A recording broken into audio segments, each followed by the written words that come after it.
your brain, you're in the nerds domain. Come on in, it's about to begin. Welcome back, guys, to the Nerds Domain podcast. This week, we're listening to Justin's second set of interviews. There's lots of stuff going on here, so listen to all of it, and we will talk to you guys soon. Hi, this is Jestin with the Nerds Domain podcast, and I'm here with Jerry Hawthorne. Can you tell me a little bit about your product? I'm debuting Down with Tales. It's the next expansion for Mice and Mystics this year. Okay. Can you tell me a little bit about it? Absolutely. Down with Tales continues the story that we started in the base game, and it has 3 new characters. It takes the mice out of the castle and into the forest, where they go on a bunch more adventures. It has 11 new chapters for the mice to experience, a bunch of new bad guys. The box is filled with miniatures and new tiles and new rules and all kinds of stuff. Okay. This isn't the first expansion for the game, is it? No, this is the second expansion. The first expansion for the game is called Heart of Blorm. It's sort of a side quest, side story kind of thing, a smaller expansion. And this one's the big deluxe expansion. Okay. Do you need to play the first expansion to get the enjoyment out of this one, or? No, sir. It's not dependent upon having played the first expansion. And any of the little details that happen in that story are kind of done in a review style at the beginning of this story, so you can kind of get caught up with what's going on. Can you tell me a little bit about the components in the game? Yes, the game comes with 8 new 2-sided tiles, which give you 16 forest locations. It also comes with these tree branch overlays, so your mice can also climb up into the trees and adventure up through the trees above the forest floor. It comes with new villains for the mice to fight. It comes with a big, giant, multi-part snake that is the big bad guy in the game. He's the wrecking ball, kind of like Brody was in the base game. And there's a little village that the mice can go with shopkeepers and stuff that they can buy gear and get ready for their adventures. It comes with a really double fat storybook this time, big heavy storybook with lots of detail and lots of story and lots of art. Okay. Can you give me a little detail about the story without spoiling anything? Or? Sure, yeah.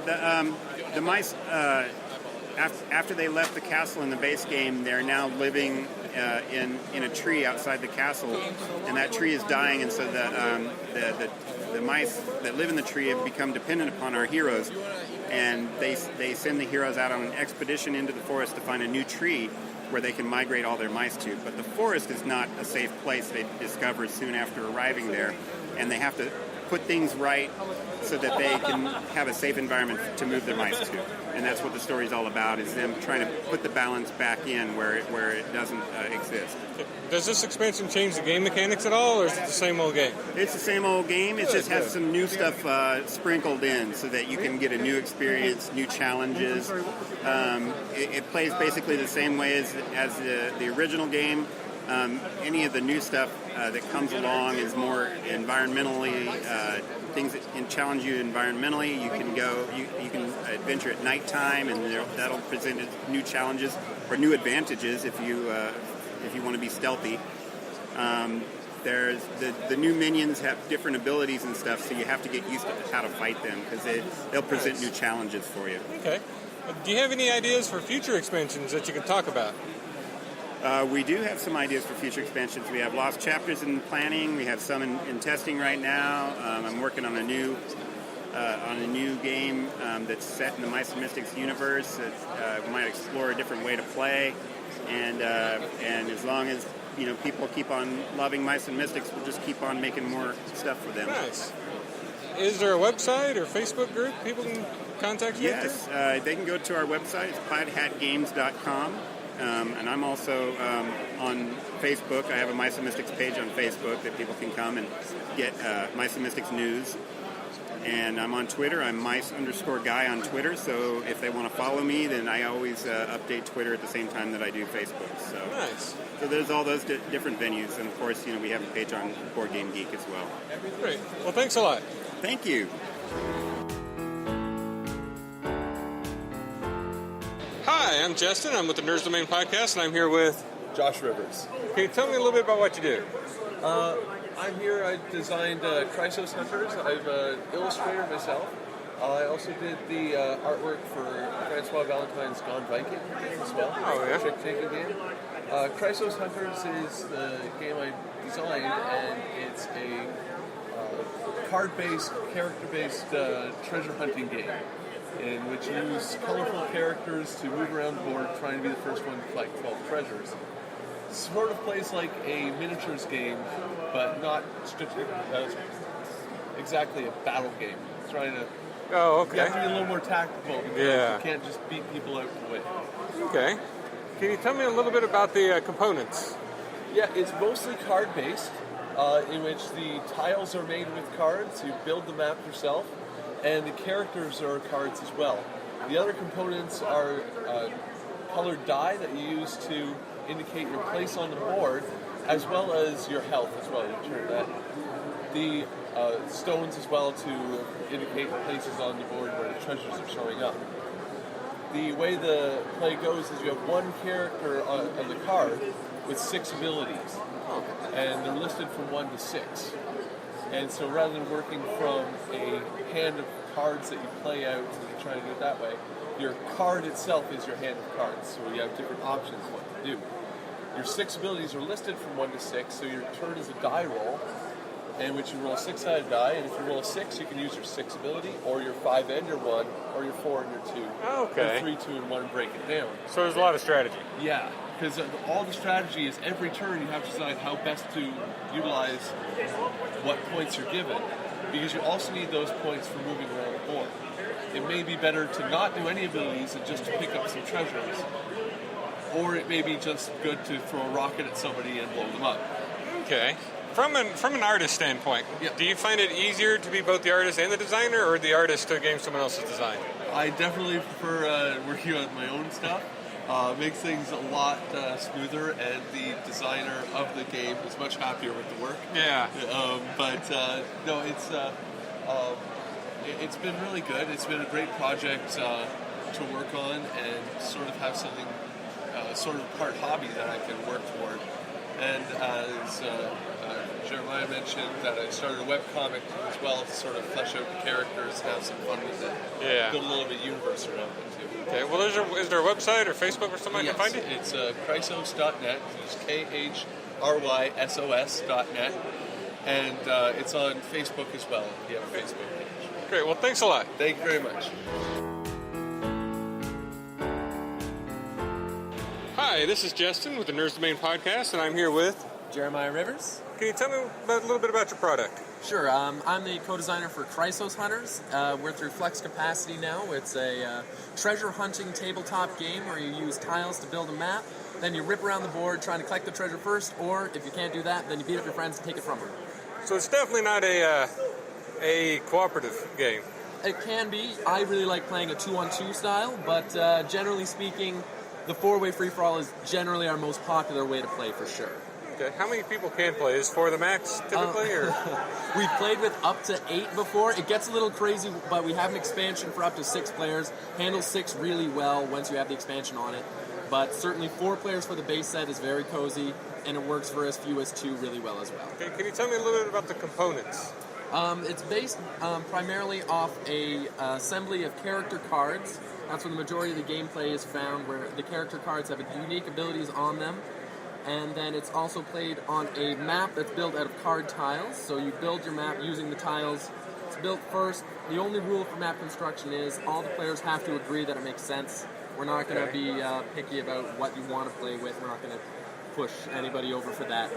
But the really nice thing about that is it gives you tons of map opportunities to build. And then you get on there and the treasure shows up periodically through the treasure points on the map tiles themselves. So the only rule that you need for map construction is you need at least the 1 to 6 treasure zones to show up. Aside from that, you can build it any way you like. Okay.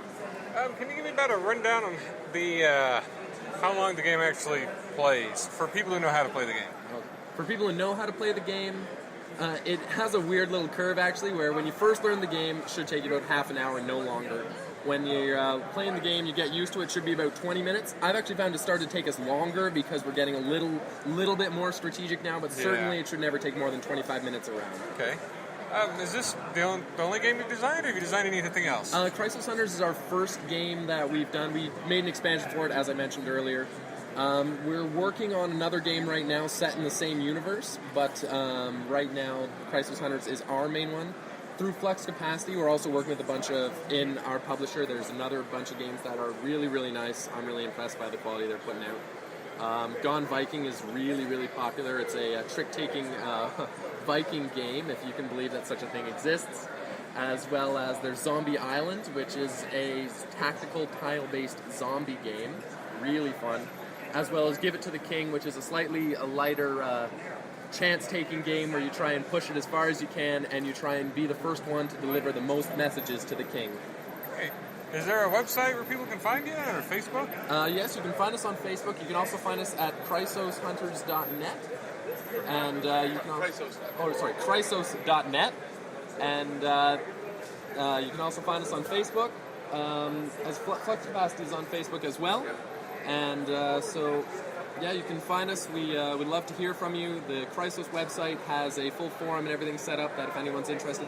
There's also a webcomic series going on there as well. Oh, nice. If you want to find out a bit more about the characters and the universe that's going on there. Well, thanks a lot. No problem. Thank you so much.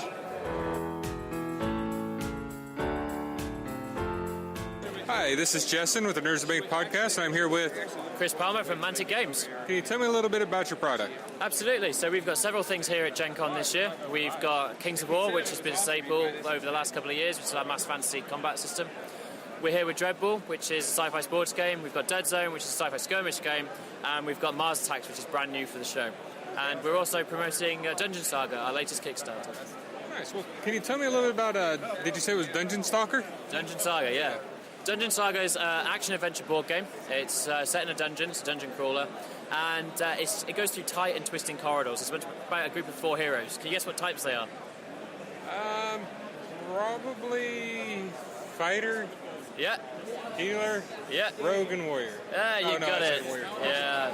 So, dwarf Yeah. fighter, barbarian, ranger, and a wizard. Okay. So they go into a dungeon and they need to sort out a bit of a predicament. There's a necromancer who's got his hands on a book and he's raising a massive army of the undead. So you're going to take control of the heroes. It's for 1 to 5 players, so you can play solo play, you can play fully co-op, and you can really take on the forces of darkness. And in a slight twist, you can flip over and you can play as a bad guy against AI-controlled heroes as well. Oh, nice. Yeah, nice little touch like that, which the Kickstarter's allowed us to do. Yeah. Can you tell me a little bit about the components of the game? Sure. You're going to get a ton of figures. So there's the 4 heroes, and then there are 4 bad heroes as well. So you get a figure for the Necromancer. There's an undead dwarf king. There's an elven banshee, and then there's also a zombie troll shaman, which is quite interesting. And then there's tons of different undead. So you get skeletons, skeleton warriors, archers, zombies with armor, zombie trolls, ghosts, wraiths, all sorts. Plus, then you're into the rest of the components. So you're looking at the dungeon tiles, which are modular. There's no jigsaw or anything, there's no border, and so you can just push them together, and they just really allow you to make any sort of dungeon you want. Or you can use the maps we've given you. There's 10 scenarios in the rulebook that you can go through to tell the story of how these heroes go in and fight against Mortimerus, the Necromancer. Then you've got all the cards, all the equipment, all that sort of stuff. So this game is about a 2-layered approach to a dungeon crawler. So there's almost a top layer, and that tells the story of going in and fighting Mortimerus. And that is basically prescriptive heroes that we've made for you, characters that exist in the background, and they go in and fight. And that's a great dungeon crawling experience. And it's designed to be accessible. You can play with your kids, you can play with the wife, everyone can get involved. It's fully co-op, as I already said. So, like I said, you can all get involved. But there's a second layer to the game, which is called the Adventurer's Companion. And this is advanced rules to make it what we hope will be the quintessential tabletop RPG miniature system. Okay, and that allows you to delve into designing your own characters, designing your own character classes, building your own equipment, all that sort of stuff, to allow you to create a character that's unique to you, and you can go through and you can build your own dungeons, your own adventures, your own dungeon saga. So it's got something for everyone.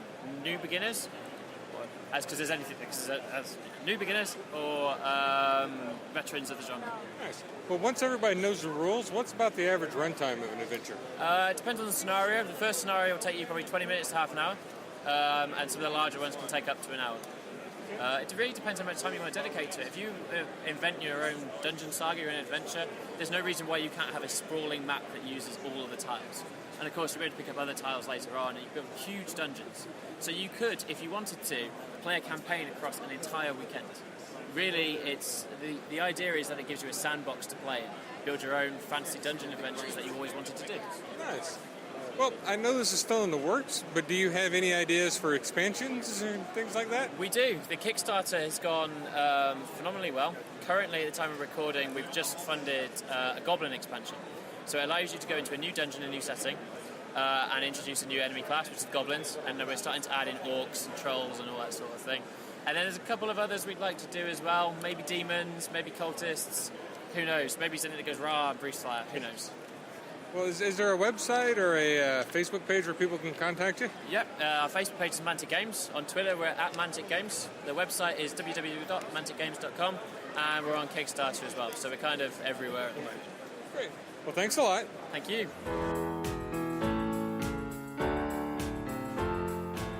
Hi, this is Jestin with the Nerds Domain Podcast. I'm here with... John Sudbury with Ortus Regni. Can you tell me a little bit about the game? Yes. Well, it's how to put it. It's quite unique. It's very different than anything out there.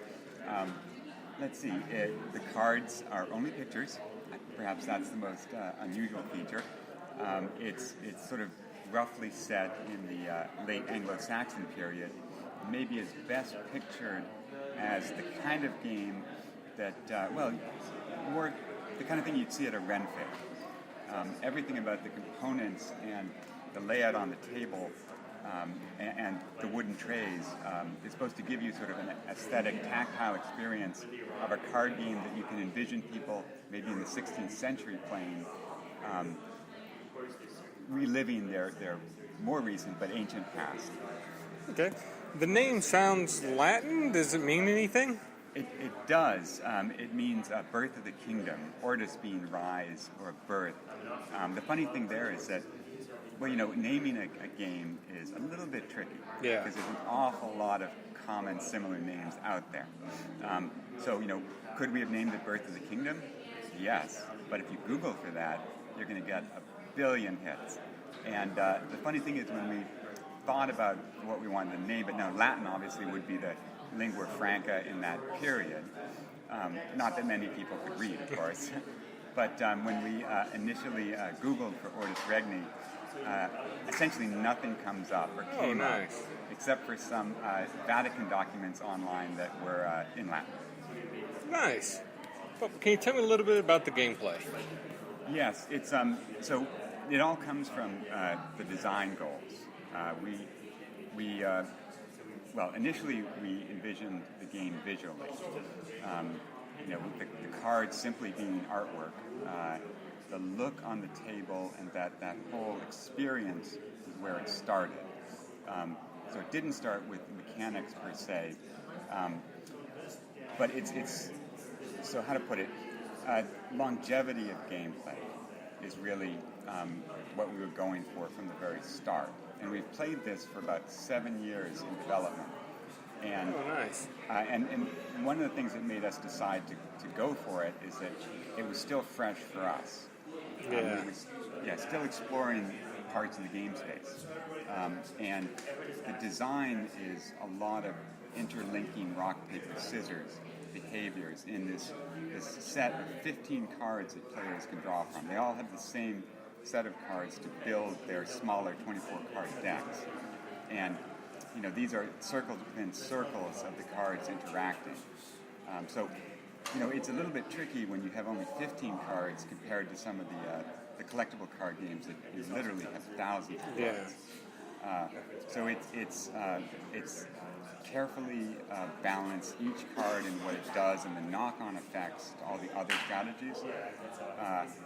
And there's, of those 15 cards, not one of them is required to win necessarily. But one of the knock-on effects that people that consider Ortus Regni do have to be aware of is that the step in to learn the game is more demanding than nearly any other card game out there, or maybe any other card game out there. And so this certainly does fly a little bit in the face of conventional usage for card games. It's I have to say straight up, it's not really the kind of game that in the classic mode of having a gaming club and you meet once a month maybe, and every time you want to bring a new game and bust it open, and everybody has what is a wonderful experience stepping into a new game, going to a new great movie. Yeah. You don't go to the same movie over and over. But Ortus Regni won't really work in that context, because that first night, everybody's going to simply be learning the game, and not, yes, it can be fun the first time, but you will really only scratch the surface, and you'll be learning the basic mechanics for that first game or two. So, again, a little bit unconventional in the sense that our sort of ideal player is one that has a group of dedicated gamer friends, and they're interested in something slightly different that maybe they roll out over and over and over a couple of years. Nice. So there's a lot of replayability. And the complexity of Ortus Regni comes from the replayability. Now, on the flip side, the good news is that although we made a premium game and all the components and the packaging, again, unconventional, because I suspect our unit cost is above any other equivalent card game. But again, it's supposed to last for a long time. Yeah. You want quality. Maybe that's the German way of building things. But the good news is that, for the price of the core box, it's not a collectible card game. So you're not going to have that, itch you have to scratch to pay another $100 in 6 months and so forth. Okay. Do you have any expansions and plans that you can talk about, or any future ideas? We do have quote-unquote expansion boxes. So the core box comes with two trays, 2 card sets for 2 players, 2 Earls. And we have an expansion 1 that includes 2 more Earls, yellow and green, and then a third one so it can go up to 6 players if you have all 3 boxes. Yeah. And obviously it plays very differently in the 2-player dual mode. Yeah. That's cutthroat. Do we have plans for sort of the kind of expansion that increases the mechanics or add new cards? Yeah. The short answer is no, because of the way Ortus Regni was designed. It's really hard to imagine how you put something else into that circle within circles without blowing it up. Yeah. And it was designed to not be something that's expandable. Okay. And, if we get the chance to make another game, would we make one that's informed by this and has some commonalities? That's certainly possible. I think we also have a notion of another game in particular that's very different. Not from the roots of this, but also like Ortus Regni, the game I mentioned. And I wish I could say more, but it's totally just in our heads. It is also as different from other games in the marketplace as Ortus is from other card games. Yeah. So nice. In short, we like being different. Yeah. Yeah. Well, once you know the rules and you're familiar with the game, about what's the average runtime of the game? It plays quite fast. With turns swinging around just in seconds. The 2-player game can run, I would say, average 25 minutes. And certainly if 2 people show up and one guy's deck is just the ultimate killer for whatever the choice his opponent made, it can be over in 3 minutes flat. Yeah. If somebody's rocking hardcore political deck and the other guy just decided not to defend himself against that. And so I would say, you add about 15 or 18 minutes per player. 4-player game, you can go easy 15 minutes, maybe average, maybe an hour. You can get some epic games, of course, that push it to an hour and a half, maybe. But really, it's basically kind of happy hour in even a 4-player game. And one of the nice things about that, again, going back to the early design, we have these oak trays that nicely lay out the cards. And at first people are maybe confused by that, well, that's a fancy storage system, but why did you make an oak object for that? But Ortus is so fast, and since you have the same suite of cards, really half the joy of the game is that breaking down your deck, making a new one. So he went left last time, maybe I'm going to go right. So typically when we sit down and play Ortus and our third-party players, you do a couple rounds. Okay. You don't just play it once. Yeah. Yeah. Is there any other conventions you plan on going to this year? Not this year. We were obviously, have a pretty big presence at GenCon, and that really took all of our brain space. Yeah. Now that we've sort of done this, and this was new for all of us, showing at a con. Now that we sort of have a groove with that, I think it's certainly possible. Okay. Well, is there a website or a Facebook page or Twitter where people can find you? There's both. There's all three. There's ortusregni.com and Ortus Regni on Facebook. And those have been running for a couple months now. And again, for me at least, the social media I'm not a millennial maybe enough.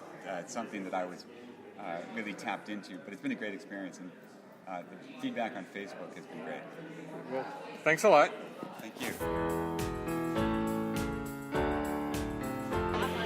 Hi, this is Jestin with the Nerds Domain Podcast. I'm here with John Harris of Prolific Games. Can you tell me a little bit about your most current game? It's called Tricked Out Hero. It uses a standard trick-taking mechanic like hearts, euchre, or spades, and then turns it into a dungeon-delving, monster-slaying game. So each player is playing a different character type. We have 11 in the base game, and they are attempting to become the greatest hero in the land. And each round of play, you're going to play a hand of cards with a standard deck, 4 suits, a suit 2, so that part's familiar. But now the suits give you points of power for each one that you take a trick with. So if you take a trick with what was clubs, you get a point of melee. Diamonds now give you magic, hearts give you health, and spades power up the monsters, making them harder to defeat. So you have to avoid taking tricks with spades. Unfortunately, they're going to come off as trump once every 4 hands. At the end of each hand, you're going to fight a monster. You're going to choose to fight it either in melee or magic. It'll have separate target numbers for each. You'll spend as many points of that type as you want. Roll a d8. Add them together. If you equal or exceed that number, you slay the monster and gain the gold, which is the victory points. If you fail, you lose health to the monster. Now, after you play a set number of hands and fight a set number of monsters in the first level, you go deeper in the dungeon. The monsters get a little harder. They start gaining special abilities like can't be attacked in melee or +2 against male players, things like that. Okay. Once you've made your way through the second level, you go to the third where they get really big, like the dragons, where you have to combine melee and magic to fight it, or the Blade Master, where the other players can contribute to strengthen him. They can pay him a little bit to be a little stronger. Once you finish the third level, you total up the victory points and slayed monsters, and that person's declared the greatest hero of the land. Okay. It plays 2 to 6 players. There are 11 base game characters, and each character can affect the trick-taking part. Say, the priest can call divine intervention and change the trump suit. The barbarian can take the ace of melee from another character in exchange for their low melee, things like that. And then they have monster slaying abilities, like the mage can use their clairvoyance and go... Sorry about the pauses. Can roll 3d8 and choose the best one with their clairvoyance, things like that. So we think it's really cool. It's brand new here. It's only been out about a month. But I'm nice. Can you tell me a little bit about the components of the game? What all comes with it? Sure. It comes with the standard 54-card deck with jokers, 3 monster decks. I think there are about 60-some per deck. They vary a little bit, 60-some different monster cards. Obviously, there's duplicates of some of those. 11 base game characters, all playable in the 3-2-6, and then 4 of the 11 playable in the 2-player game. It comes with all the counters you're ever going to need for melee, magic, health, and monster, and tokens to indicate when you've used your powers. 3d8s for rolling against the monsters, and a rulebook. And that's everything in it. Nice. Celebrate the small things. If the 2 people playing or all the people playing knew the rules real well, what would be the average gameplay time? it's going to vary depending upon the number of players, because the number of players determines the number of hands and monsters you face in each level. So in a 2-player game, you're going to play 6 hands and face 9 monsters. In a 3-player game, you're going to play 9 hands and face 9 monsters. 4, 5, and 6 players, it's going to be 12 hands, 12 monsters. I would say, in my opinion, it's about 20 minutes per player if they're good card players and they understand the mechanics of the game. It can go up to about 2 hours for 4 to 6 players. For me, a 2-player game is 20 to 30 minutes because it's fairly quick. 3-player game is going to be in the hour to an hour and a half. Okay. So it really depends on how fast you play cards. Yeah. You know? Are there going to be any other future conventions? Yes, we're going to DragonCon in 2 weeks, actually. And then next year, we may or may not do GaryCon. I would love to. We do Con in the North, which is in the Minneapolis-St. Paul area every February. And then we will be back doing Origins, Comic-Con, GenCon, and DragonCon again. So. Well, is there a website or Facebook page where people can reach you? We're on Facebook at Prolific Games, and also prolificgames.org, or not .org, sorry, .net for our webpage. They can reach us at prolificgames@gmail.com. Great. Well, thanks a lot. Thank you, sir. Hi, this is Jestin with the Nerds Domain podcast, and this is Ian Brody from Griggling Games. Can you tell me a little bit about your product? Well, we have 3 products out at GenCon. Our product that's releasing today, August 14th, is Quartermaster General, a fast-paced World War II game. It's sort of like a mix between a war game and a Euro game. Oh, nice. Can you tell me a little bit about the components? It has 55 wooden pieces that are tanks and ships. I think we're the first people to make tank meeples, and 216 cards split into 6 decks for 6 different major powers of the war. Okay. Can you break down the gameplay kind of easily? Yes. On a person's turn, they will play 1 card. Then they will check supply, get victory points. So you get victory points every turn, and you play in teams. Discard cards. However, your deck won't get replenished, so you do it at your own peril, and then draw back up to 7 cards. Okay. And it plays very fast. An average game is about 90 minutes once you've sort of learned the cards. Some people say even shorter for I've heard some real like Uber gamers. The first game will take you about 2 hours as you're like reading every card diligently and don't know them all by heart. Okay. Is the game well balanced? I noticed Italy was an option. No, Italy's not an option. Oh, it isn't? No, everybody is playing in every game. Oh, nice. Okay, good. We played many games. I would say that I do think it is balanced. I mean, certainly in the percentages of the final, that it was, it seemed to be balanced. I mean, it was within a statistical p-test of 50-50, but, that doesn't necessarily prove anything. Yeah. Okay. Can you tell me a little bit about the scoring system, how it's won? Okay, well, you score on every round. There are starred supply cities, and you'll get 2 points for owning one of those, and there are cards that give you extra score points that some are instantaneous and some sort of stay out, that sort of thing. So really the game is, it's very fast-paced. A normal turn take you about 10 seconds. Really nice. So essentially there's really no time, to not be in the game. I think a lot of people really like, since it's card-driven, there's no perfect opening move, because at the beginning of the game what you'll do is you'll take 10 cards, you'll immediately discard 3, and then you'll build an open hand of 7. All the cards are good, so you have to sort of craft your hand based on what you want to have happen. Okay, so there's a lot of strategy involved. And I think so. Nice. Do you plan on doing any expansions for it in the future? Or? We do. We have, if presuming that this is as successful as it seems to be from today, and it's like, my voice is giving out and it's only Friday. Yeah. Or Thursday, I should say. True. That we been working on a Take to the Skies expansion, which will introduce plain meeples and more cards for players and a new kind of card type. Nice. Is there a place where people can find you online, like a website? Or? Sure. It's available on many websites. It's through distribution channels. Your favorite online retailer will sell it, and your friendly local game shop will sell it. it just is today's the release date. We're not likely to have it in stores today because it arrived at the warehouse Friday. Oh. But within a couple days, literally, you'll find it. Great. Well, thanks a lot. Okay, thank you. Hi, I'm Jestin. I'm here with... Matt Papa from Goblin Army Games. Can you tell me a little about your game? Sure. The game's name is called Ruckus, the Goblin Army game. It's a game where you're doing a little bit of deck building, and each round, when you draw your 5 cards, you're going to be placing there are little goblins on each card. You're going to be placing that army out in front of you behind a battle screen. So each player's doing it secretly. Then everyone reveals their battle screens all at once, so you don't get to know each other's strategy as you're developing yours. Then each player going around the table gets to do one action, one special action if they have it on one of their cards.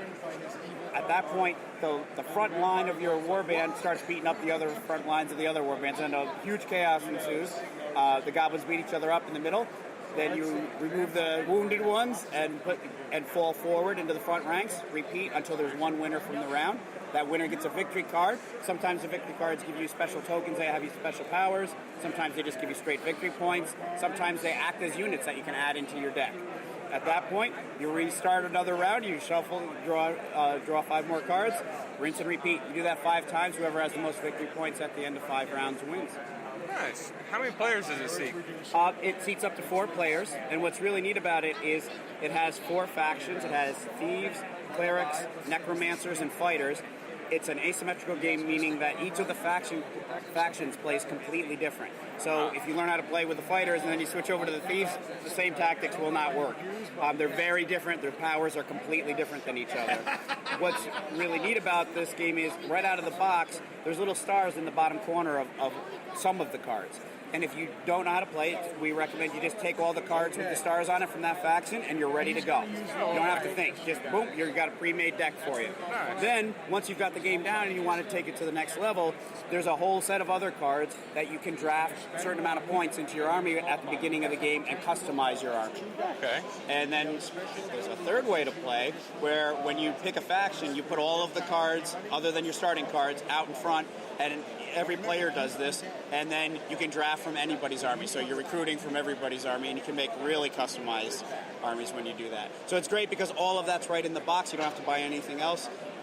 Retail price on it is $25. Nice. About how long does it take to play once you know the rules? Once you know the rules, 4 players can play in 20 minutes. What I didn't tell you about the combat is the front rows of each army hit, and it's simultaneous combat. So everyone's dealing their damage. It just happens all at once, and the fallout happens, and you go from there. Okay. Do you plan on any expansions or anything in the future? We do. We have some expansions in the works right now. We're working with our distributor to how we're going to get those out to everybody. But on our website, which is goblinarmygames.com, we'll be putting up the announcements of those very soon. We've been playtesting them here at the con. They're very close to ready to go. Other than the website, is there another way people can reach you, like Facebook or Twitter?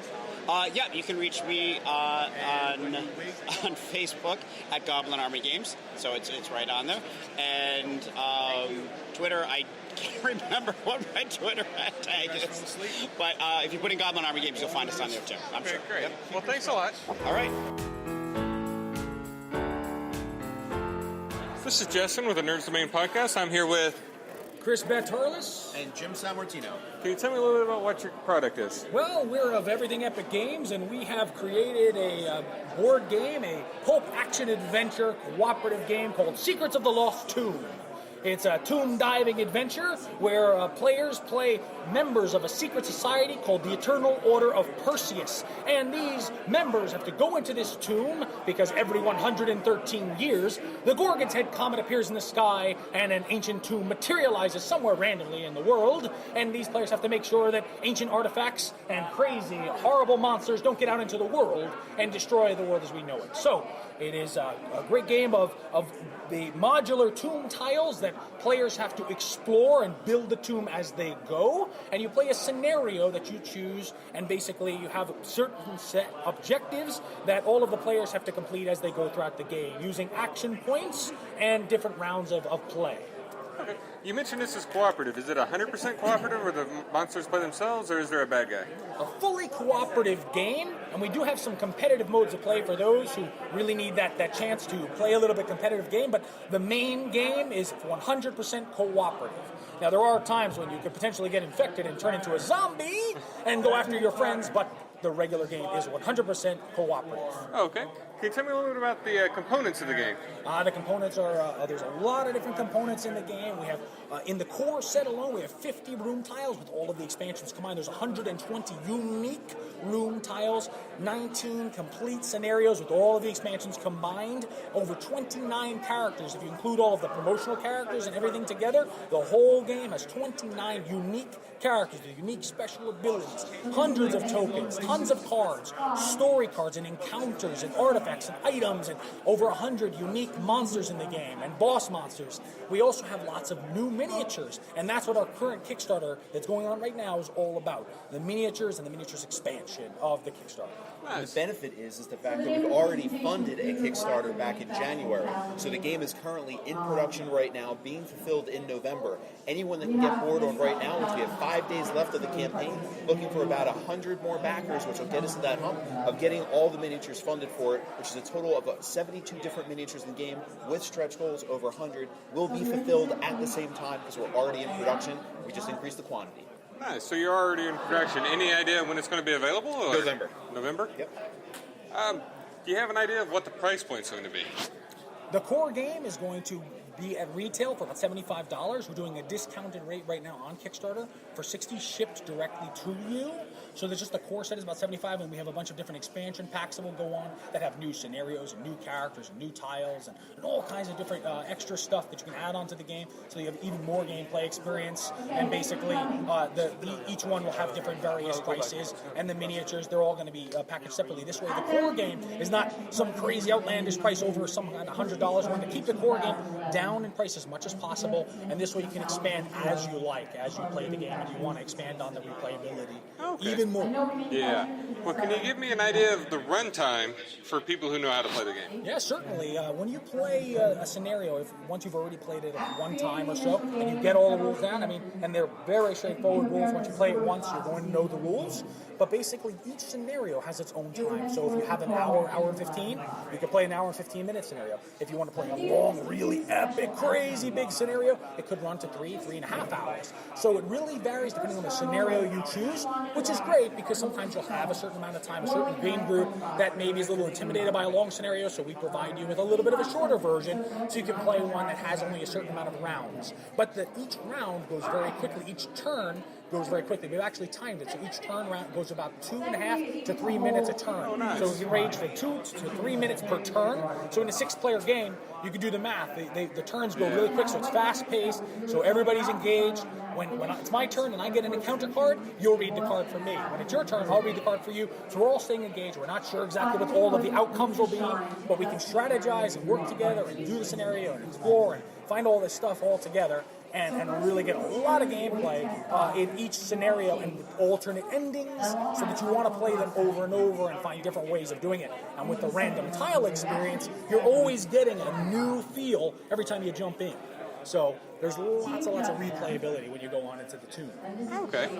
Well, is there a place where people can find you? Like a website, Facebook?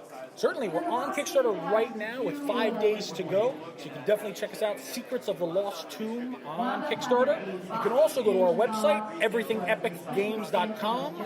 You can check us right out on everythingepicgames.com. And we're also, of course, on Facebook, Everything Epic Games on Facebook, and Twitter, eEpicGames on Twitter.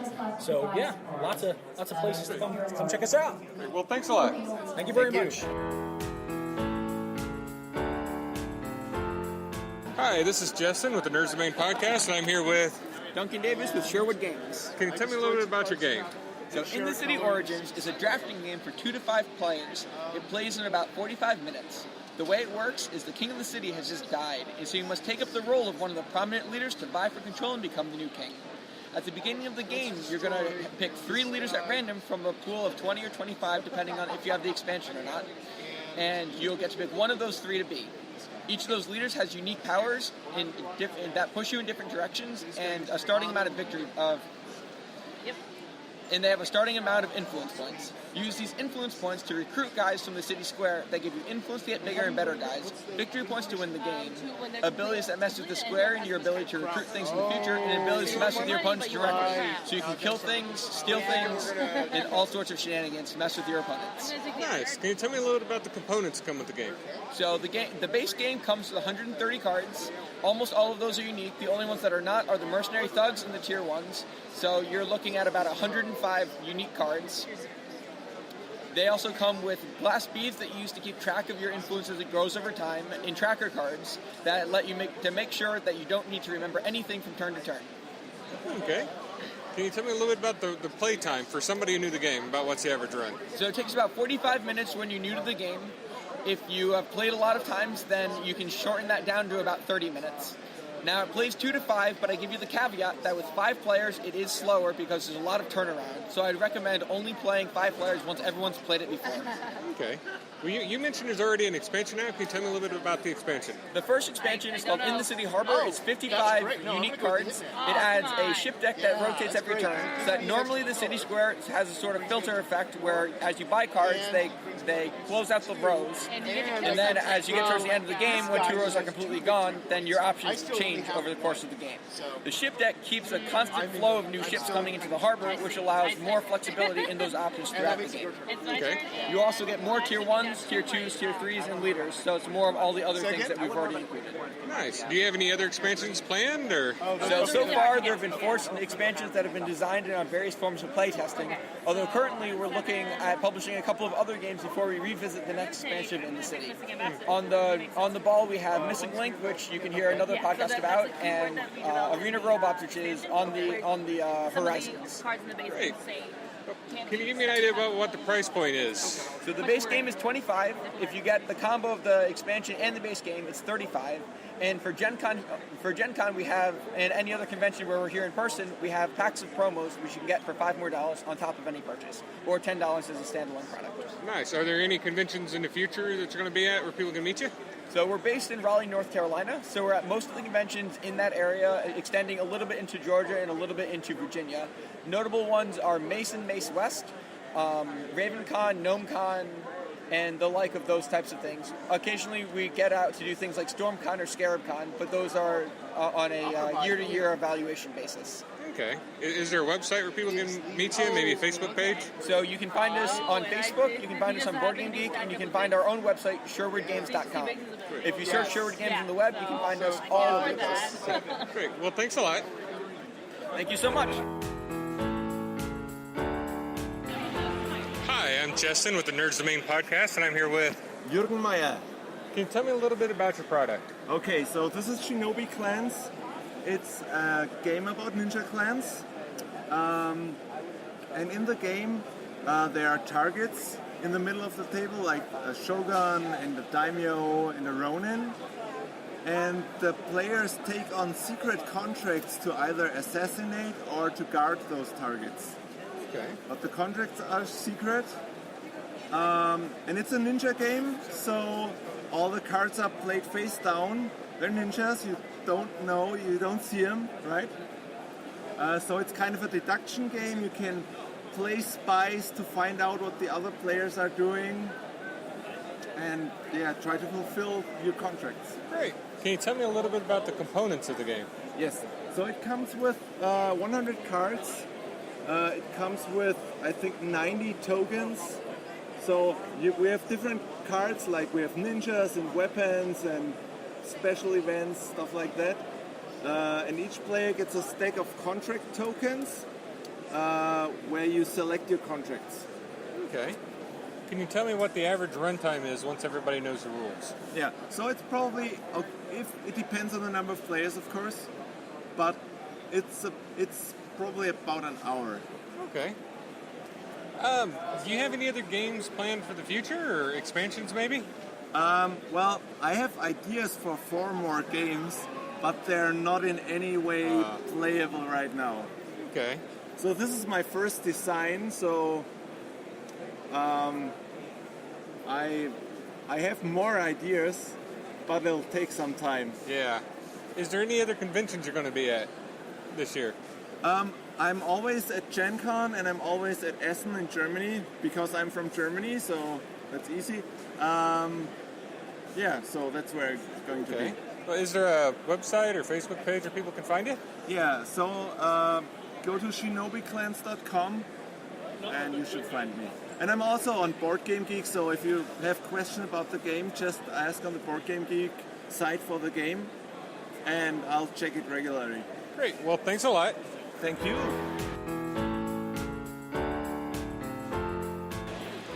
Hi, I'm Jestin with the Nerds Domain podcast, and I'm here with Dan Bryan from Games by Playdate. Can you tell me a little bit about your product?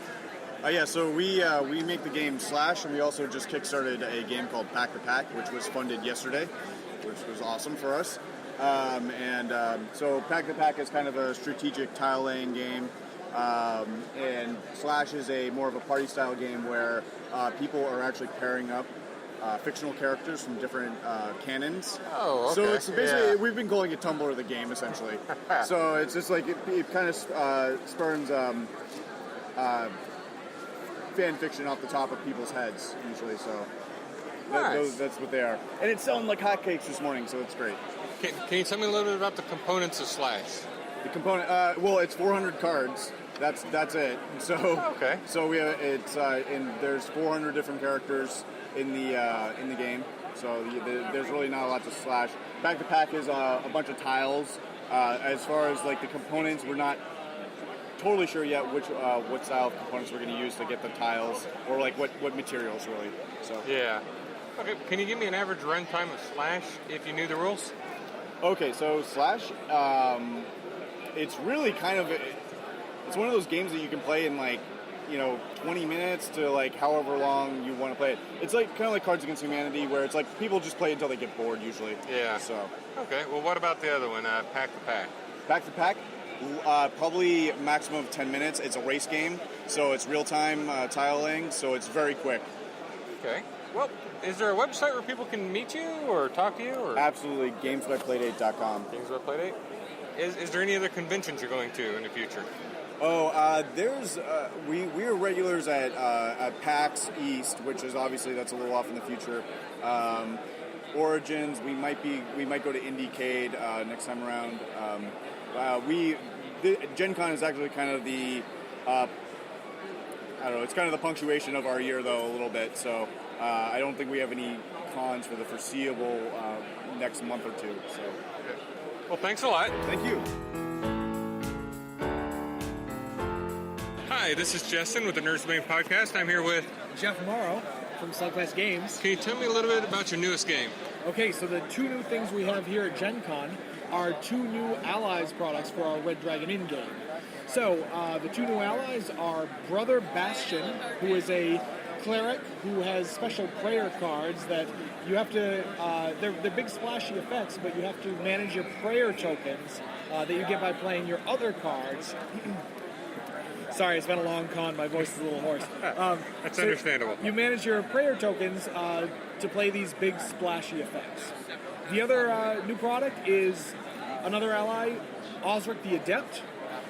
He is an elemental sorcerer, and certain cards in his deck get better if he discards his element cards along with them. So hand management is key with him. Yeah. Well, I know Red Dragon Inn 3 is on a ship, right? Or No. is that 4? Red Dragon Inn, it's those two new allies. Yeah. So we airshipped some over from our printer so that they would be here in time for the con, and we sold out by the end of the day Friday. Oh, really? So that's... Nice. On the one hand, it's great that it's popular, but on the other hand, we should have brought more. Yeah. The rest of that shipment is currently held up in customs because that's what happens sometimes. But we expect it to be in stores within the next 2 or 3 weeks. Oh, nice. I meant, though, that Red Dragon Inn 3 is not in an inn, right? If I remember correctly? Oh, I see what you mean. I'm sorry. Oh, no, that's fine. No, it's... The Red Dragon Inn 1, 2, and 3 all take place in the tavern. Okay. The Red Dragon Inn 4 is our sea-themed expansion, where the 4 new characters are the crew of the Crimson Drake, which is the ship that the adventurers hire when they have to go to faraway adventures.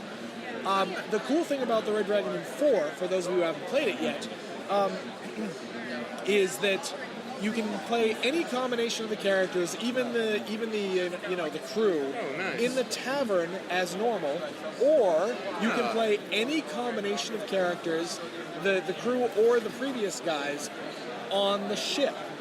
So the Red Dragon Inn 4 introduces this new mechanic called the Sea Event deck. And if you're playing on the ship, you use a Sea Event deck that has random events like a Kraken attack, or a thunderstorm, or partying with the merfolk, or something like that. Yeah. And it adds a new little element to the game. Okay. Is there any other games you guys do? Oh, yeah. So, the Red Dragon Inn is our most popular product. But in addition, we have the High Noon Saloon, which is our Old West shoot-'em-up game. We have a couple that are Red Dragon Inn branded, although they're not actually Red Dragon Inn specific games. One is the Red Dragon Inn Gambling I'm In, which is, so we have this game, the Red Dragon Inn, where one of the mechanics is gambling. And we decided, well, okay, if these adventurers are in the tavern gambling, we thought to ourselves, what games would they actually be playing? So we made up some games. We made up some gambling games. So the Red Dragon Inn Gambling I'm In is a specialized deck of cards and a set of 9 games that you can play with that deck, either standalone like a dealer's choice poker night, or there are also rules for incorporating those games into a game at the Red Dragon Inn. Let's see. I told you about High Noon. I told you about Gambling I'm In. Oh, the other thing we're selling here at the con is we have again, it's a Red Dragon Inn branded product, but it's a Pathfinder supplement called the Red Dragon Inn Guide to Inns and Taverns. So what it is a Pathfinder supplement telling you everything you need to know to incorporate a Red Dragon Inn style tavern into your Pathfinder. Oh, nice. Because, as you know, so many fantasy stories start in the tavern, right? Yeah. The mage, the man in a robe comes up to you and says, hey, I need some adventurers or something, right? It's always in the tavern. So this book tells you, where you might build a tavern, how much it would cost to build, how much it would cost for the furniture, how much damage that chair does when you bash it over somebody's head, stuff like that. Nice. Well, I know you have some older games that might be discontinued, like Kung Fu Fighting. Yep. Do you plan on re-releasing those at any time in the future? We are thinking about that. We have no immediate plans, but we will say stay tuned. Okay. Is there anything in the future coming out that you can talk about? Right now we're working on some more Red Dragon Inn characters. Oh, okay. Like a full another expansion or more supplemental characters? So what we're thinking of, and this is not fully decided yet, but what we're thinking of is something involving, we've had a lot of demand for a box that can hold everything. And so we're thinking about putting something like that in the pipeline. We're not going to commit to anything yet, but that is definitely a thing we are thinking about doing in the near future. Nice. Well, I was looking through the website, and I seen that one of your teams is a blacksmith. Yeah. Have you thought about making a game around blacksmithing? Because I've played a few that are done by people who have no experience in the subject. We have no immediate plans, but that's kind of a cool idea. Is there any place people can find you, like a website, Facebook? Yeah, please check us out on Facebook or Twitter, and our website is slugfestgames.com. Great, well, thanks a lot. All right, thank you. Hi, I'm Jestin with Nerds Domain, and I'm here with Kurt Covert at Smirk and Dagger. Can you tell me a little bit about your products? Sure. My company is dedicated to stab your buddy games. And it started with Hex, 11 years ago now, which is essentially a mean-spirited hot potato game. Yeah. And it's now grown to a line of, 9 very nasty, terrible games that you can, smack your friends around with. That's good. Can you tell me a little bit about the games that you do have? Sure. I mentioned Hex. We also have 2 kind of good games gone bad. So one is Run for Your Life Candyman, which is Candyland, your childhood favorite, with combat, where you're trying to escape the land and ripping the limbs off under gingerbread men in an attempt to escape the land. That was so popular, 4 years later, its big brother kind of came into existence. That's called Shootin' Ladders. It's essentially like playing Halo on the Shoots and Ladders board. Again, you're ripping the limbs off of cookies as you blast them with candy weaponry. And both of those games are just very light, kind of silly fun games. Yeah. We're most known for Cutthroat Caverns, and that is our cooperative backstabbing game in a dungeon. Cooperative and backstabbing? Well, you have to do both well in order to win. If you don't work together, there's a good chance that everyone will die, that you'll just be wiped out. However, the only way to win is to betray each other, because it's a game about kill stealing. So you have to land that final killing blow on the creature in order to get the prestige. That means if I have to trip you or edge him out of the way, I may do it, but the more we mess with each other, creatures live longer, they do more damage, and we all get closer to death. Okay. So everybody can lose if you don't. That is correct, yes. We also have a game called Dread Curse, which is a push-your-luck pirate booty divvying game. So you're drawing coins from the bag, you're stealing from other pirates. Which pirate you are changes throughout the game, and you want to make sure you have the right one for the right situation. And of course, all the while, you're trying to avoid the black spot, which, if the game ends suddenly, and it can, and you're stuck with one of the two black spots, it doesn't matter how much gold you have, you're done. Okay. That one launched last year. Then this year we're launching Student Bodies, which is a zombie game in a high school. And normally I would not have launched a zombie game in this marketplace, because there's so many. There's a lot of them, yeah. But Angry Ducks were the designers on this one, and when they showed me the game, it was, I thought, the best zombie game I've ever seen. Lots of really great dramatic tension in it, and really nasty, because all the kids in the school start out bitten. You have to get to the lab, find an antidote, and get out. But only the first one out will win, locking the door behind them, sealing everyone else in. So that means that everyone and everything on the board is an enemy. So yes, you could kill a zombie, or you could use that same action to push someone into the zombies. You choose. Nice. So it's really very nasty, a lot of fun, and it really delivers a lot of tension in the game, which is what I kind of miss from most zombie games. Yeah. The desperation comes through in this game as you turn around and realize there may be no way to get out. So that's a lot of fun. Nice. Anything coming out recently, in the future, that you can talk about? Yes, I have a game called Keeper of Crows, which is a kind of a pass the trash mechanic. So you may love your first 5 cards, but don't get used to them, because you have to pass 3 of them away, then 2, then 1. Okay. And you're trying to collect a set, while at the same time you're trying to poison the hand of the others. Yeah. So it's very, very quick, very simple, but there's a lot of kind of nice head game strategy in it. That is been getting a lot of great playtest feedback. So I'm looking forward to having that one next year, as well as a game called Tower of Madness, which is a dice game. It's Cthulhu based. Oh, nice. And the punishment tower that's built into the game is kind of like Kerplunk. So you have to investigate these horrific locations without losing your marbles. So as you draw horrors from the tower, any marbles that drop, they take effect. So it might drive you insane. It might lead to other discoveries or spells and other things. So nice. Yeah. Is there any other conventions you'll be going to in the future? For the rest of this year, I'm pretty tapped out. But I typically go to PAX East, GenCon, a bunch of local cons near me in Connecticut, New Jersey, New York area. But I only have limited vacation, and I'm still got a day job, so it's typically those cons. Yeah. Okay. Is there a website, Facebook, Twitter that people can reach you at? All of those things. Facebook is Smirk & Dagger, all in one lockup, and I think Twitter might be the same actually. But you can always find us at smirkanddagger.com, spelled out. And we most of the news we now post to the Facebook page, so that's probably the place to find us the best. Yeah, the most active. Yeah. Okay.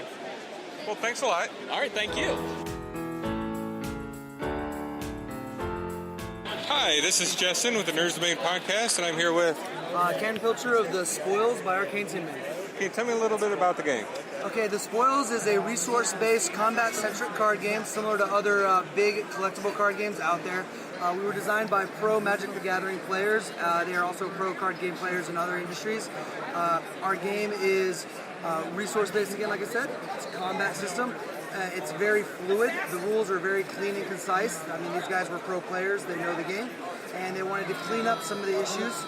And they basically took it and made a game that was very, very skill-based while retaining variance for fun. Because we know variance creates fun, but we don't want you losing to your deck. We don't want you losing to resource issues. So we tried to fix a lot of that stuff. Okay. I've seen Spoils for a while now. How long have you guys been around? The game originally came out in 2006. It ran till about 2008, where the economy crashed and a lot of other card games failed. Just about every other card game that came out at that time failed. So in about 2009, 2010, Arcane Tinmen decided they couldn't let the best game they'd ever see die. So they said they would buy it up. They went in negotiations to purchase the game, and now we're back. We just recently started doing our bigger pushes. So. Okay.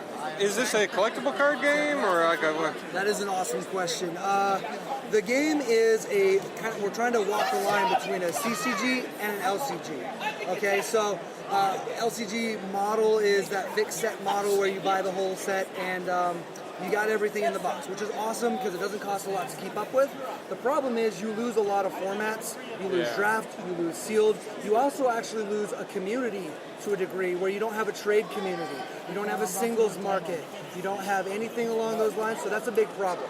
Okay, so we also, being that we were designed for limited, we were designed for draft and sealed, we need to make sure we maintain booster packs. We need those random booster packs.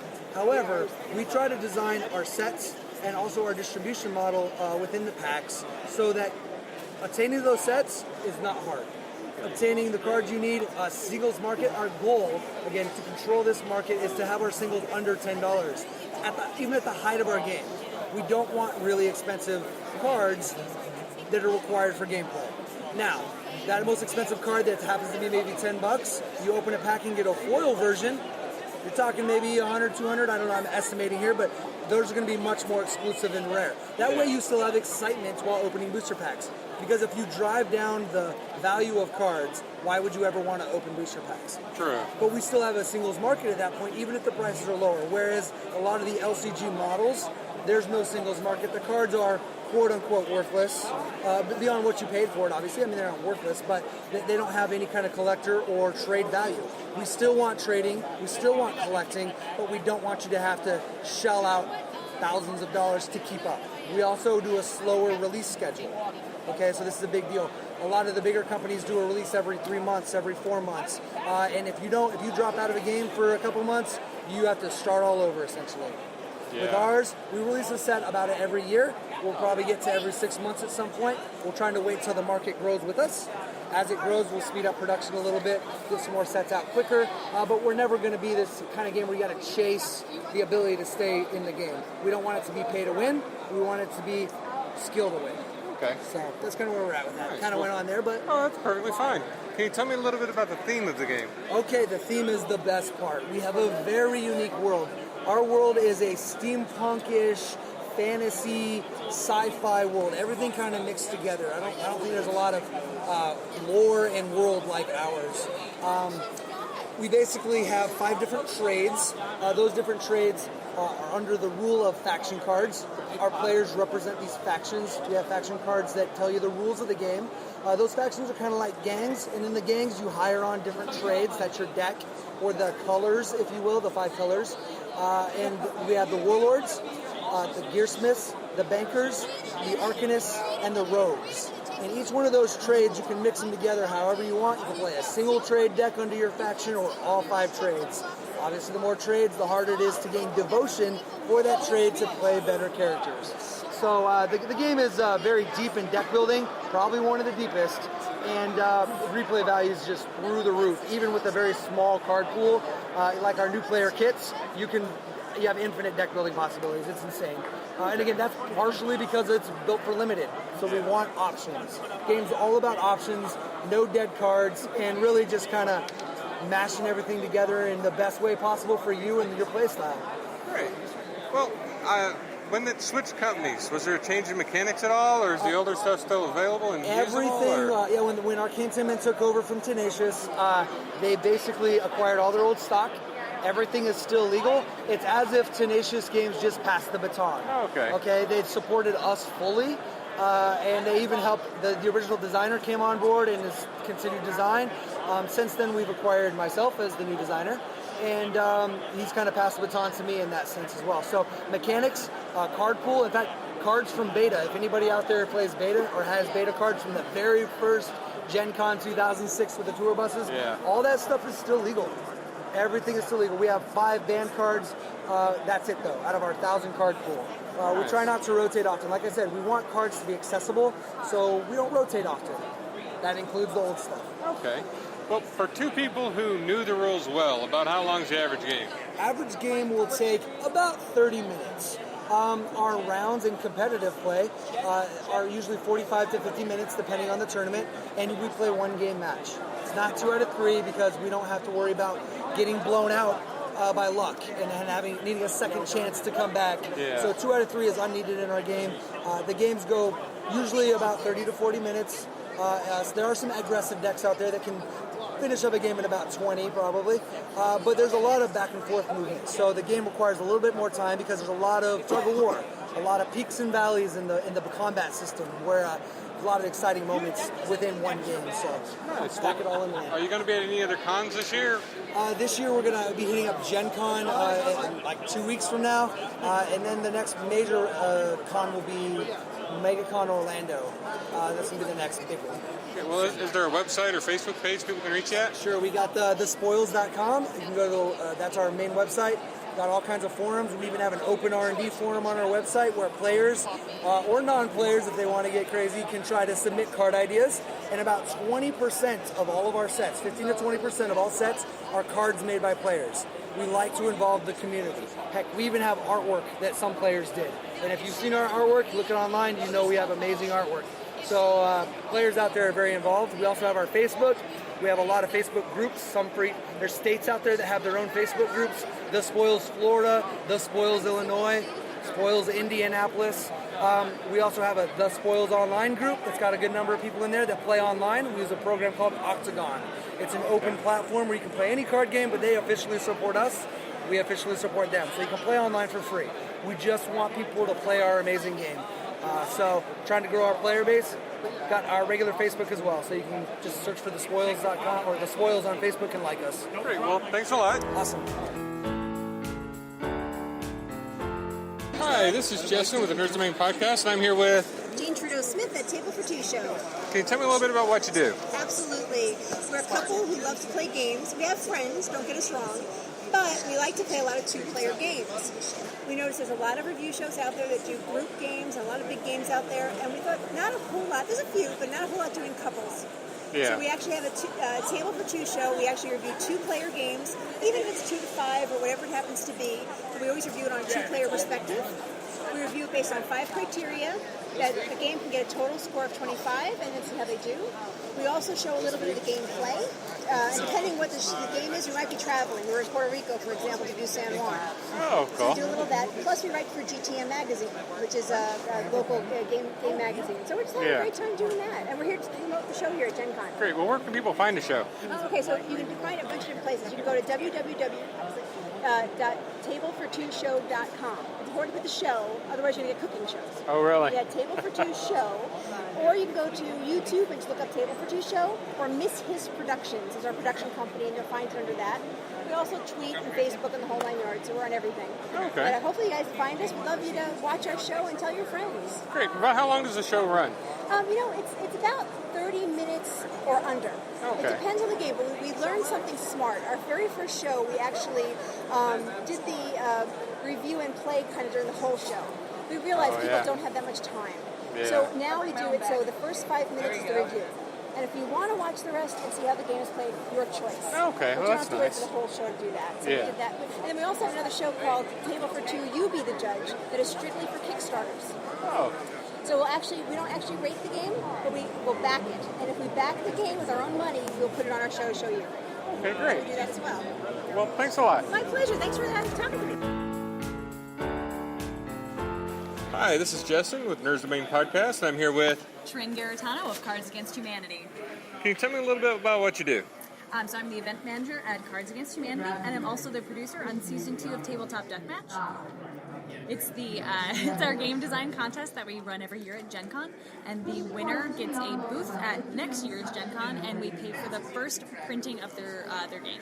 Oh, nice. How long has it been going on? This is only the second season. So our first season winners, they're in the exhibit hall right now. It's Discount Salmon and also Penny Press.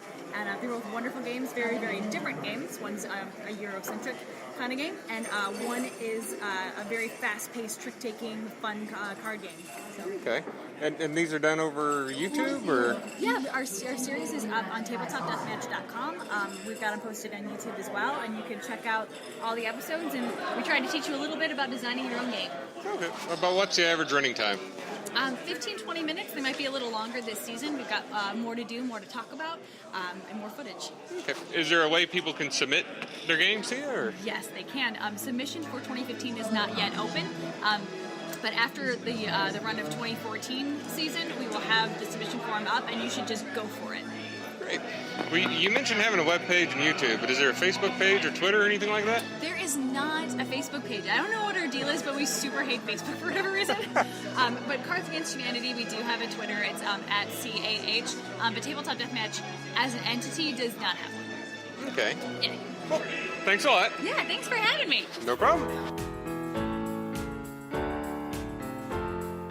Hi, this is Jestin with the Nerds Domain Podcast, and I'm here with... Eloy Lasanta. Can you tell me a little bit about your products? Well, we make RPGs. I am the owner and operator of Third Eye Games, and I write and distribute and produce and all that stuff of all of my games, and I have 6 different game lines that have been produced. I come out with one new one every year. Our newest one is Ampere 1, which is our new take on Supers genre. It actually chronicles the first year of what happens when people start developing powers. And it's very much akin to shows like Heroes, Misfits, and comics like the X-Men. Nice. Can you tell me a little bit about the rule system you've chosen to use? Sure. It uses the DGS combo system, which requires just a single D20 to play. There are no attributes. It is all skill-based, but it actually requires you, whenever you want to accomplish something, you combine 2 different skills together in order to accomplish the task. So if you were to, say, wanted to fix a computer, it would be a crafts check plus technology because you are fixing something that's technological. Okay. So, yeah. Does all your games use the same system, or do you have a different system for each game? The DGS is the dynamic gaming system, and it actually is our house system that we use for most of our games. They are all slightly changed to fit the genre and the feel of the game that we're trying to produce at the time. So if you've played one, then you can get a grasp on any of them easily, because there's really just, it's the same foundation system with a few tweaks here and there to make them fit better. Okay. Can you tell me a little bit about the other systems? Just a quick rundown? Well, sure. I mean, honestly, it's like most of the other systems have attributes, whereas the attributes are stripped out for Ampere 1. Divine Instruments, Part-Time Gods actually uses the DGS Lite, which has a lot of flexible magic use, whereas our other games, API and Wuxing, use the classic DGS, which actually has a strategic combat and stuff like that in it. It all still uses a single D20, all the same skills and attributes and whatnot in those to make it easy for everybody. I also have a second system called the PIP system that my 2 other games run off of, which is Mermaid Adventures and Camp Myth. Those use D6s of different colors, and you're trying to get successes more on the positive dice than the negative dice. It's pretty cool. Okay, cool. Can you tell me anything about future plans or other games you might have in development that you can talk about? Sure. I actually have I have work on Sinister to do. Sinister is my Dark Pokemon Monster Trainer RPG that I'm going to be working on and possibly getting out by mid 2015. I'm pretty excited about that. Obviously, Ampere 1 just came out, but we have Ampere 2 currently in development, as well as the second edition of API, Apocalypse Prevention Inc., which was my very first game that came out 6 years ago. We're also working on a new supplement for Wuxing the Ninja Crusade called Land of Crashing Waves, as well as an expansion for Mermaid Adventures, for fans of Mermaid Adventures, that's going to be called Atlantis and the Darklands, and it's kind of going to go more into where the mermaids live and give more playable options. Are there going to be any other conventions around or this year that you're planning on attending? I should be at DragonCon this year, and I'm also going to Con on the Cob this year. Okay. Is there a website or Facebook page where people can meet you? Yeah, you can go to thirdeyegames.net. That's our official site. If you want to friend me on Facebook, that's cool. My name's Eloy Lasanta. There's also G Plus communities for either Third Eye Games or for Ampere 1 that was actually just recently started that you can go and like as well. Great. Well, thanks a lot. All right, thank you. Hi, this is Jestin with the Nerds Domain podcast, and I'm here with Luke Crane of the Burning Wheel. Can you tell me a little bit about your product? Sure. We're flogging Torchbearer at the show. Torchbearer came out last year. We did a successful Kickstarter for it, and we have since released a deck of cards to support it and a Game Master screen. Torchbearer is sort of like a survival horror dungeon crawler. Very gritty, very grim. We love the idea of being down there in the caves below with limited light, running out of water and food, and just seeing something glittering in the dark ahead of you and thinking, like, can I get that and get out? It makes for a very intense game, really fun. Nice. Can you tell me a little bit about the components? Like you said, there's a deck of cards with it. Sure. After the book, our next release was this thing called the Player's Deck. It's 42 cards, and just to try to make the life easier for the players, it's the weapons cards and armor cards and light cards and condition cards and action cards. So the players don't have to refer to the rules as much, the rule book, and just a few things to kind of speed play up. Okay. Is there any chance you could break down the rules in a quickly manner? Yeah, it's a D6 die pool system. So the number next to your stat or skill indicates how many dice you roll. The target number is fixed for all rolls, so it's 4 plus. So if your fighter skill is 4, you roll 4 dice, and you need 4s or better. If your health is 6, you roll 6 dice, and you need 4s or better. So it's a success-based system. The more successes you get, the better, and the difficulty of the rolls depending on how many successes you need. So some, like an easy roll will be 1 or 2 successes, 3 or 4 is difficult, and then 5 or 6 is very hard. The stats, the number of dice you roll is usually from 1 to 6. Sometimes there'll be some bonuses on top of that. With the core of the game, each character has a set of a belief, a goal, and an instinct, and for example, Baron, our dwarf, our iconic dwarf, has his belief is that there's not for me but blood and treasure spent and earned. So whenever Baron is going for treasure, he's earning these rewards. These rewards, fate or persona points as they're called, you earn them, you spend them to increase die rolls, modify die rolls, explode 6s, stuff like that. But when you spend them, they go from earned to spent, and the more you spend, the faster you level up. Okay. So there's no hoarding of points or anything along those lines. You're trying to spend your rewards as quickly as possible to get them out of your hand because you want to level up. And skills and like your general character power is relatively independent of your levels. Each level gives you a little perk to add on to your character. You get a choice of 2 per level. So the character really kind of grows and blossoms gradually as you go. Your first level will take you 2 or 3 sessions, depending on how you go, and then the next levels actually come usually about every other session. You're leveling up. Okay. Well, is there a website or a Facebook page people can find you? Yeah, you can find us at burningwheel.com. That's the easy one, or torchbearerrpg.com. Is there any cons you're going to be at in the future? I'll be at PAX Prime in Seattle at the end of the month. Okay, well, thanks a lot. Hi, this is Jestin with the Nerds Domain podcast, and I'm here with Jason Brenner from Upper Deck. Can you tell me a little bit about your latest product? Latest product is Legendary Encounters, an alien deck building game, and it's loosely based off of the Marvel Legendary engine. Very different engine. We actually rebuilt our Marvel Legendary engine from the ground up, For Marvel, for Alien, we stripped down that whole engine and rebuilt that one from the ground up to accommodate Alien. It's a full co-op game. It's strictly co-op until it is not. What I mean is, in great Alien fashion, there's facehuggers, chest bursters, and obviously aliens. So if you get a chest burster throughout the game, you die, you become an alien, and you play against the other players. So there is going to be some PvP, but if nobody becomes an alien, it's strictly co-op. Okay. Can you tell me a little bit about the changed mechanics? Yes. There's a lot of changes in this game. One of the main ones, because it's a full co-op game, is called Coordinate. Coordinate doesn't exist in the Marvel Legendary game at all. What it does here is, if you play some cards out and there's a combo that can happen, I could play a card from my hand that says Coordinate on it to help you. Once I do that, I then draw a card so that my hand doesn't feel like it got nerfed. But you're helping someone else because, in Alien, the first movie, for example, the crew works together. Yeah. So if somebody needs help, they get help. So that's one of the new mechanics. There's different ways that cards come out. There's about 20 more moving parts in this game than there is in Marvel. We've done away with masterminds and schemes, for example. They don't exist in Alien, in Legendary Encounters.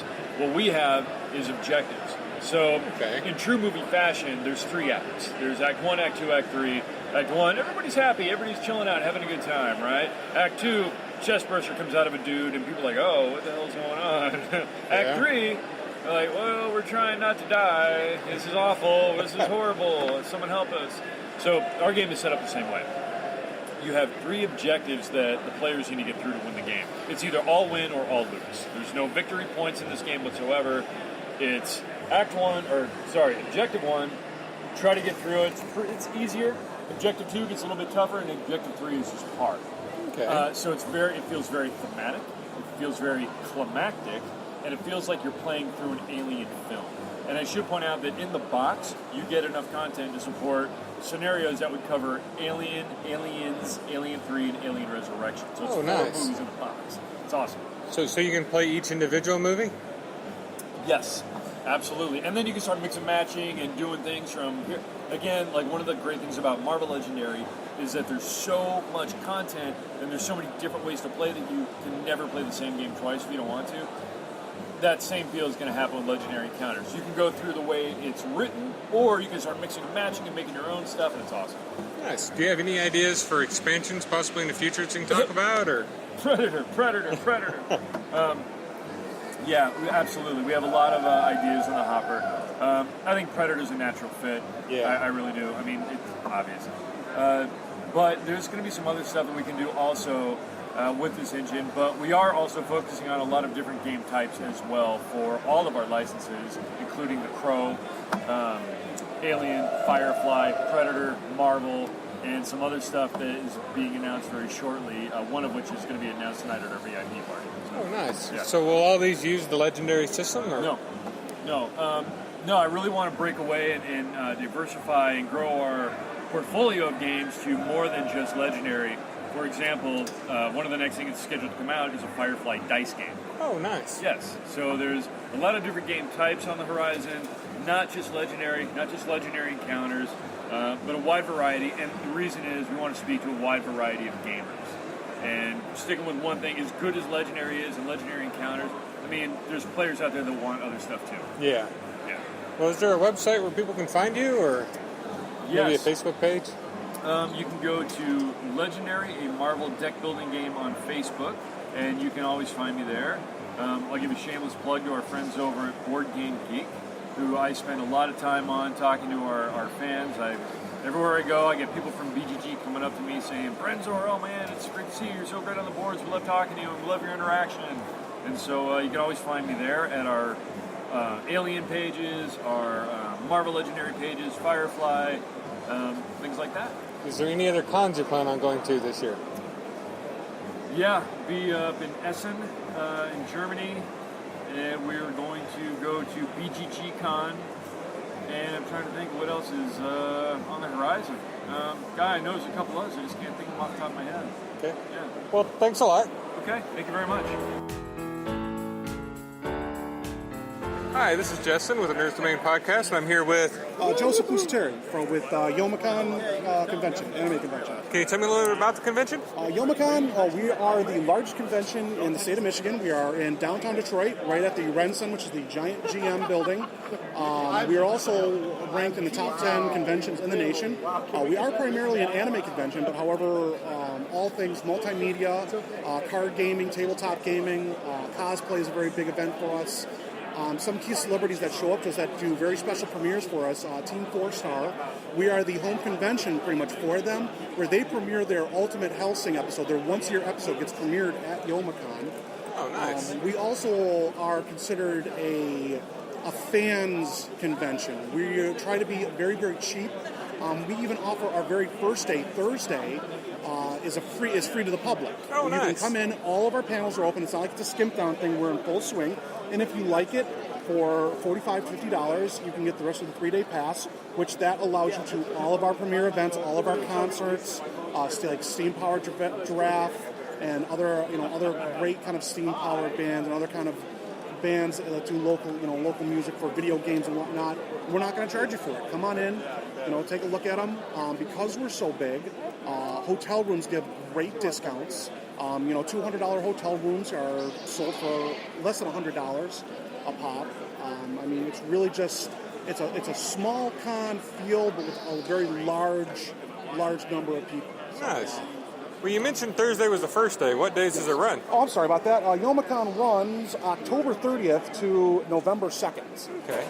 We are a Halloween con, so the cosplayers and the costumes are always spectacular. People always put their A game. Our cosplay, it's ranked as one of the top ones in the nation. We're actually out doing Otakon with a number of competitors. Oh, nice. So, we're really, being in the Midwest right now is becoming the place to be for conventions. We boasted over 30,000 actual people, not turnstile numbers, not fake numbers. These were actual people that were there, engaged and entertained, really coming to the convention. It's just an absolute great time. The Ren Center is absolutely amazing, and we even also go over to the main convention center, Hoboken, which is, again, completely remodeled, again, very spacious. You're not crammed. You're not waiting in line to wait in line just to talk about waiting in line. No, we have plenty of spots for you to come in and see this. And if for some reason a panel fills up so much, we will go out of our way to put it in a bigger venue, or we will just ask the guests to do a double panel that once we're done. We really want the fans to have a good time. We don't want you waiting in line all convention just to do one thing. We want you to do as many things as possible. We're always up for new ideas. If you've got a new idea that sounds good, boom, it's on the spot. You got it. Also, because we're so big and because we're not really a profit convention, all the money that we get from Youmacon, we were able actually to start what's called the Midwest Media Expo, which takes place in April. I don't have the exact dates because it's a brand new convention, but it's kind of our runover con. The Midwest Media Expo focuses more on just all things pop culture, steampunk, a little bit more with the tabletop gaming, where Youmacon is our primary focus is anime, but there are, if it's popular culture, if it's geek culture, we love it, we want it. Okay. Well, is there a website where people can get a hold of you? Maybe a Facebook page? The Facebook page, just Youmacon with Facebook, and if you Google Youmacon, that's Youmacon, comes right up on the page. Pre-reg is in full swing for both events. Still plenty of spots available, still plenty of hotel spots available because we have 3 huge hotels right there in the area. So, definitely go online, check it out, get your pre-reg and come on in. Or, like I said, if you want to just come in, take a look on Thursday. It's free. All of our panels are free. The doors are open and free. It's not like our celebrities are going to be there. There's going to be people doing things. It's not going to be a watered-down event. The game room is going to be open. Our video game room, which is huge, is going to be there, which we don't just have little games. We have some of the most in-demand games set to free play, where you just come in, crank it out. We've got tons of network computers going up. Our Diablo 3 room alone puts some of these rooms to just absolute shame. So, and again, all free with the price of your badge, or just free if you want to come in Thursday to check it out. Nice. Well, thanks a lot. You're very welcome. Thank you. All right, that'll do us tonight for the Nerds Domain podcast. Thank you guys for listening. As always, you can find us on Facebook and Twitter, and you can find us on /loot, where you can buy our shirts, and we will talk to you guys real soon.